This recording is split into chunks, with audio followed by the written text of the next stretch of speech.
موسیٰ نے کہا کہ ہاں، وہ حرکت مجھ سے ناگہاں سرزد ہوئی تھی اور میں خطا کاروں میں تھا، تو جب مجھے تم سے ڈر لگا تو تم میں سے بھاگ گیا۔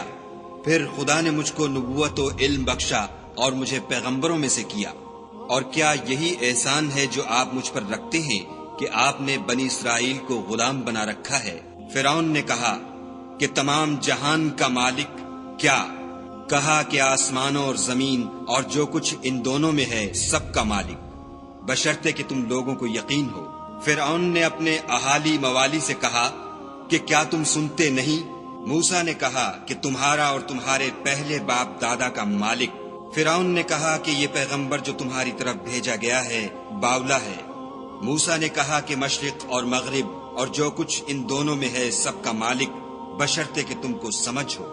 فرعون نے کہا کہ اگر تم نے میرے سوا کسی اور کو معبود بنایا تو میں تمہیں قید کر دوں گا۔ موسیٰ نے کہا خواہ میں آپ کے پاس روشن چیز لاؤں یعنی معجزہ؟ فرعون نے کہا اگر سچے ہو تو اسے لاؤ، دکھاؤ۔ بس انہوں نے اپنی لاٹھی ڈال دی تو وہ اسی وقت صریح اژدہا بن گئی، اور اپنا ہاتھ جو نکالا تو اسی دم دیکھنے والوں کے لیے سفید براق نظر آنے لگا۔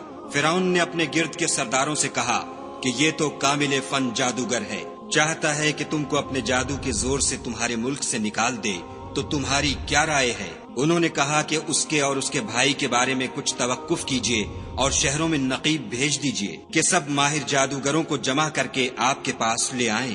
تو جادوگر ایک مقررہ دن کی میعاد پر جمع ہو گئے، اور لوگوں سے کہہ دیا گیا کہ تم سب کو اکٹھے ہو جانا چاہیے تاکہ اگر جادوگر غالب رہیں تو ہم ان کے پیرو ہو جائیں۔ جب جادوگر آ گئے تو فرعون سے کہنے لگے کہ اگر ہم غالب رہے تو ہمیں صلہ بھی عطا ہوگا۔